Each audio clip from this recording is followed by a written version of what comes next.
understand you're having difficulty with the warp drive. How much time do you require for repair? There's nothing wrong with the bloody thing. I know this ship like the back of my hand. Hello, computer. Just use the keyboard. The keyboard. How quaint. How long would it really take? An hour. Oh, you didn't tell him how long it would really take, did you? Well, Scotty, now you've done it. Aye, the haggis is in the fire for sure. Computer, shut this bloody thing off. And greetings everybody, and welcome to another JeSter Reviews. And I'd just like to wish everybody a belated Happy New Year. Yeah, a little bit late, aren't I? But yeah, better late than never. Well, today I'd like to bring you the Praetor Command Warbird Battlecruiser T6-X, which I was lucky enough to pick up in a R&D box. And I say lucky because it's the first one I've picked up ever, opening those boxes. And yeah, I just thought to chance my arm just before Christmas, and lo and behold, it was the fourth box, and yeah, I picked up the ship. So I looked through and I decided I'd have a look at this one. Now, I saw this ship on episode 10 of Strange New Worlds. This was the Romulan flagship. You only saw a fleeting glimpse of it, and a fleeting glimpse of it from behind, and a fleeting glimpse of it from the front. Now, as designs go, I'm not overly struck on it, to be perfectly honest with you. Yeah, I do normally like the design of Romulan ships, but this bit here, yeah, I'm not keen. Not keen. Don't know why, but other than that, she's performed admirably over the last few weeks that I've been using her. I still find her a little bit sluggish, to be honest with you, but I'm used to the faster ships, and yeah, so I'm probably spoiled in that respect. Now, I am a little bit disappointed because I normally like Cannon Scatter Volley 3, but this ship doesn't come with a Commander Tactical Seating, which doesn't allow me to go for Cannon Scatter Volley 3. You can get Cannon Scatter Volley 2. Yeah, so anyway, I think I might have found a little bit of a workaround with that, and at the end of the review I'll give you my tip on that, shall I? Right, so let's check the stats out on this, shall we? Now, upon taking possession of your Praetor Command Warbird Battlecruiser, you'll see at level 65 she has a hull of 64,125, and she has a decent hull modifier of 1.425. Her shield modifier is slightly disappointing, 1.25, and a turn rate is 7. She has an impulse of 15 and an inertia rating of 40. Her warp core is a singularity warp core, which I'm not really fond of, but moving on. Their bonus power is plus 10 to weapons and plus 10 to engine power. Now, a bridge officer seating is as follows. You get 2 lieutenant commander seats, one being tactical and the second being a universal. You also get a lieutenant universal miracle worker station. You get a commander engineering stroke command station and an ensign science station. Now, don't get too excited about using the miracle worker seat for mixed armament synergy, because disappointingly Cannon Scatter Volley 3 is only available under the commander seating, but not to worry, we'll come to that later. Now, you get 5 weapons to the front and 3 weapons to the rear on this ship, and you can equip dual cannons, which is quite disappointing really, given that you can't equip Cannon Scatter Volley 3, but as I said earlier, we'll come to that. You get 4 device slots, and her consoles consists of 4 tactical, 4 engineering and 3 science. Her abilities include the Spinal Mount Plasma Torpedo, get a Romulan Battle Cloak, Singularity Core abilities and Inspiration abilities. And for all of you who collect the Admiralty cards, you get 57 engineering, 25 tactical and 44 science. Now, don't forget, if you actually upgrade this Praetor Command Warbird Battlecruiser to a T6-X, you will actually get an extra universal console station, and a device slot, plus an extra trait slot. So very quickly, what we'll do is we'll just go over the build. I'll try and be very, very brief because obviously you can get really bogged down in these. But the 4 weapons, you get 5 to the front, 3 to the rear. Now I'm running 3 plasma dual beam banks, 3 of which are Ferenginar plasma dual beam banks, and I'm also running a lobby item, the advanced isolinic plasma dual beam bank, and that's as a 2-piece set with the universal weapon center enhancer. So very quickly, what do we get for that? The 2-piece set. We get a plus 25% tricobalt projectile damage and a plus 25% plasma directed energy weapon damage. That's interesting. I wonder if I should change the torpedo for tricobalt projectile damage. I'll give that some thought. Now I'm going full Romulan Tonto here. I've got the Romulan Advanced Prototype Deflector Array, and the Romulan Advanced Prototype Impulse Engines, and the Romulan Advanced Prototype Covariant Shield. And those are all available from your, it's the Reputations tab, the Task Force, not Task Force Omega, New Romulus Reputations tab. The Singularity is the Terran Task Force Quantum Capacitor Singularity Core. God, that was a right mouthful, wasn't it? Only because it's only one of 2 quantum capacity singularity cores that I have on this character. So this is the best of the 2. Now in the rear, I'm running the Advanced Piezo Plasma Beam Array, and that gives us a 2% bonus all damage, and it's part of the Lucari Reputations tab. It's part of a 3-piece set, but I'm only running this on its own today. I'm also running an omnidirectional plasma beam array and the experimental Romulan plasma beam array, and this is also giving me another plus 2% bonus all damage. It's also part of a 3-piece set, and I'm only running the 2 pieces, the other one being the Romulan Hyperplasma Torpedo Launcher. That's giving us another 2% bonus of damage. Let's just have a quick look at the 2-piece set for this. We get a plus 10% Disruptor Energy Weapon damage. Well, yeah, that's no good because we're plasma. And we get a plus 10% Plasma Energy Weapon damage and a plus 20 Starship Electroplasma System Flow.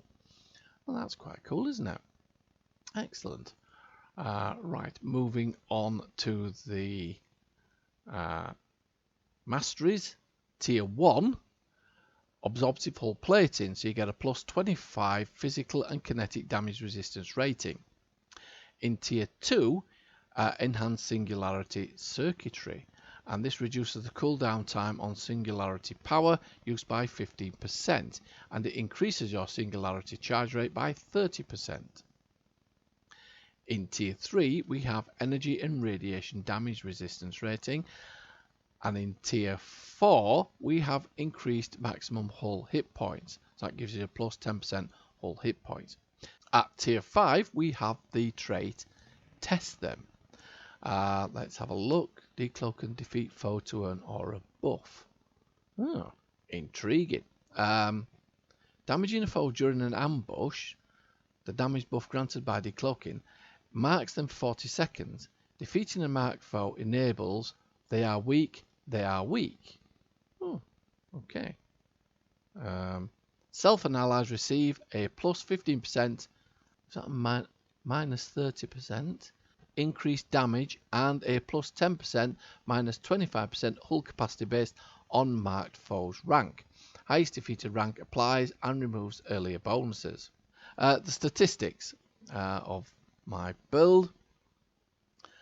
I've got the hull up to 123,286.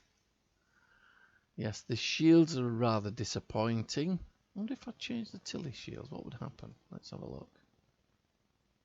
Did that do anything? No, didn't do anything at all. Well, never mind. The shields for rear, right, and left, 23,436.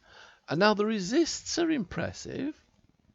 I'm impressed with the resists. We're up in the 50% range. Kinetic resist 46. And radiation resist 42. Oh, I'm quite intrigued by that. Now, just before we move on, I'd like to introduce a special thank you to a subscriber of mine, Ahsoka Tano, aka Snips, who has actually sent me a build of his Jovian Intel Heavy Raider, which he has just acquired. Now, the stats on the Jovian are at level 65. It's got a hull of 51,750. It's got a hull modifier of 1.15 and a shield modifier of 0.85. That's not cool, is it? Anyway, it's got a turn rate of 18, and that is quite impressive. I have seen this in action, and it has an impulse of 0.23. Its inertia rating is 75, and it has a bonus power of plus 15 to weapons and plus 5 to auxiliary power. Now, this ship has 4 universal seats, 2 of which are Lieutenant Commander seats. One is a Lieutenant Universal Stroke Miracle Worker seat, and we have another which is an Ensign Universal seat. We also have a Commander Tactical Stroke Intel seat, and you can equip dual cannons on this build. It has an experimental weapon, and its consoles consist of 5 tactical, 3 engineering, and 3 science. Its abilities include improved radar flanking, harvester mode, active sensor arrays, and warp signature masking. It has an Admiralty stat of 29 engineering, 66 tactical, and 31 science. Now, don't forget, if you upgrade this ship to a T6-X, you'll get a universal console slot, an extra one, you'll get an extra device slot, and you'll get an extra trait slot. Now, I did actually have some footage of this ship in action, and I thought it was really cool, and I'm going to be looking out for this ship. Unfortunately, there was a bit of a fault, and I appear to have mislaid the footage. I'd like to thank Tano personally for providing me with this build. And as you can see, this is how he's put it together. It's a new build, I think on a new character, and yes, if you have any advice for Tano, aka Snips, yeah, please drop us a line below, and yeah, I'll make sure he gets those comments. So, resuming normal service, let's get back to reviewing the Praetor Command Warbird Battlecruiser T6-X. So here we have it, the Praetor Command Warbird Battlecruiser in all its glory. Yeah, there's not much you can do with this ship, to be perfectly honest with you. Yeah, we've got Windows 1, Type 2, Type 3, Type 4. That's back with the Praetor. Windows, colours and materials. Yeah, we can change them. Look, I quite like the Romulan theme, to be honest with you, so I'm going to keep it at green. So yeah, it is quite disappointing really that there isn't much more to it, but never mind. Let's have a look at randomising some schemes. Yeah, it's a bit grey, isn't it? Yeah, let's have another. And there we go. It's another theme on green. Theme on green. You get red. Yeah. Well, okay then. Let's have another go. Oh, we have a grey-green theme. That's not too bad, is it? That's quite cool, isn't it? Yeah, that's quite cool. Let's have another. Oh, we're back to green. We're back to green. Yeah, green green's cool. Green's cool. Yeah. Oh yeah, there we are. We have another one. Green. Yes, slightly different textures, but yeah, green. Let's do another one. Oh, there we go. That's a different one again. Look, there we go. Brown. Well, a copper browny colour, which, yeah, oh, what's happened to the front of that there? Oh, I've never noticed that before. That's very strange, isn't it? I wonder. Oh, there we go. Oh, so there are some changes. I wonder how that works. Let's have a look.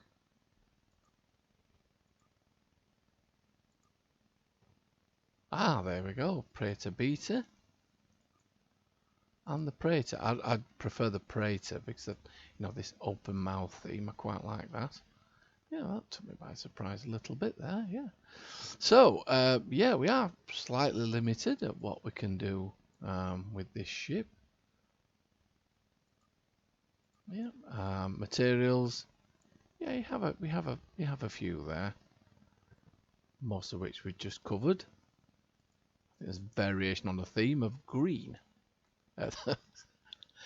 Right, so yeah, not much to show there, is it really? But yeah, let's go to the bridge, have a quick look at this bridge. It's nothing special. It is the standard Romulan bridge, but we'll go up and have a look anyway. So here we are on the bridge. As you can see, it's the standard Romulan format for a bridge. Let's just have a look, see what we've got over here. What's this? Ah, yes, this is the contact duty officer's console. What's through here? Ah, the captain's ready room. Excellent. Yes, I always like this little setup here. Look, I like how this all pops up here. Isn't that cool? That's the access to library files console. Yes, something wrong with these jellyfish. They never move, you know. They're just frozen in space. Anyway, moving on. Oh, yes, over here. And this is the bank account terminal where you can access your bank account. Excellent. Right, so back on the bridge. Yes, standard, but it's cool, isn't it? I quite like it. Right, let's go. Hello there, number one. How things going? Fine, fine. Okay, where's Mr. P? Yes, Mr. Potato Head. Where is he? He's late for his shift. He's late for his shift. He's late for it. Oh dear me. Can we get Mr. P on here, please? I need to speak to him. Can we get? Ah, hello, Mr. P. Yes. Where are you? You're in your quarters. Right. What's going on? You're having problems sleeping? I think you're having problems getting to the bridge on time as well, Mr. P. What's that? You've been woken up by the ship's alarm. Well, that's what it's designed to do, isn't it? Yes. Silly me. Yes, that's what it's designed to do. Look, why haven't you used the timepiece that I gave you? You don't understand it. What do you mean you don't understand it? It's quite simple. It's the 24-hour timepiece which we use on Earth. It's too complicated. What do you mean too? Look, you have the little hand on, I don't know, 4, and the big hand when that reaches 1. That's 5 minutes. 5 minutes past 4. 1 equals 5. Yes, that's correct. Yes, and then when it gets to 2, that's 10. Yes, 10. And then when it gets to 3, that's fit. Yeah, you don't seem to be following very well, do you? Well, for a man who actually attended Starfleet Academy and wrote a thesis on cosmic string theory, you seem to be having quite a lot of problems with regards to 24-hour time theory. Yes, report to the bridge straight away, Mr. P. Honestly, just get to the bridge now. Yes, please, thank you. Oh my goodness me. Right, no more. Can we keep an eye, Mr. P, please? Can we keep on top of things? Yes, please. And in future, can we send someone to wake him up? Yes, gently, with a phaser, if possible. But yeah, wake him up. Can't have this. Having him late for work. It's ridiculous. Anyhow, right. Yes. Well, carry on, everyone. Carry on. Right. So, let's take this ship into harm's way, shall we? And see how she performs. So here we are. Let's do the Jepori challenge. Enjoy.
Well, wasn't that a really good run?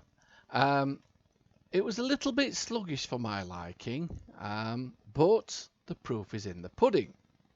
I actually timed this Jepori sector at 2 minutes and 16 seconds. Yeah, I was quite surprised at that myself, because the current record I had was with the Praetor Command 3 minutes 14 seconds. So this ship really did the job. I didn't think it was effective. Clearly I was wrong. But yeah, you can't argue with that, can you? Now, earlier on, we spoke about the ship not having the ability to have Cannon Scatter Volley 3. Now, if you go to the exchange, you may be able to pick up a duty officer called Vincent Kish. Yes, Vincent Kish. He's a weapons expert, and I think it's about 8 million is this weapons officer. And there's a 25% chance, if you pick him, of getting Cannon Scatter Volley 3, or Beam Overload 3, or Beam Overload 2, or Cannon Scatter Volley 2 if you select the one below. I haven't explained that very well, have I? Anyway, we'll try again. So if you select Cannon Scatter Volley 1 and you have Vincent Kish as your duty officer, there's a 25% chance that he'll go to Cannon Scatter Volley 2, and if you have Cannon Scatter Volley 2, there's a 25% chance he'll go to Cannon Scatter Volley 3. I hope you followed that, because that was quite, yeah, I made something out of nothing there, didn't I? So there you go. I hope that is helpful to you. Well, my overall opinion of this ship is, out of 10, I'll give it a 7. The design I'm not entirely keen on. It is a little bit sluggish, but you know, I was gunning for this ship. I've got it, and I will try Cannon Scatter Volley on it and see how it goes. It might fare better, to be honest with you. Might fare better, but on the whole, yeah, I'm satisfied with it. 7 out of 10. Yeah. Well, I hope you've enjoyed that review. And yeah, don't forget, if you haven't already subscribed to my channel, please hit that subscribe button, because that really does help the channel. And give us a like as well, because yeah, that really does help me as well. And yeah, it does make me day. And speaking of days, I'll leave you to the rest of yours. So for now, until next time, this is JeSter signing off. Yes, Mr. P. When the big hand hits 1, that's 5. 1 equals 5. What do you mean you thought it equals 6? I am Leonard McCoy. Well, that's just typical. I'm a doctor, not a bricklayer. Good God, man. He's dead, Jim. I'm a doctor, not an engineer. Damn it, man, I'm a doctor, not a physicist. She's dead. You know, Spock, if an Earth girl says it's me, not you, it's definitely you. I don't see no points on your ears, boy. But you sound like a Vulcan. No, sir. I'm an android. Almost as bad.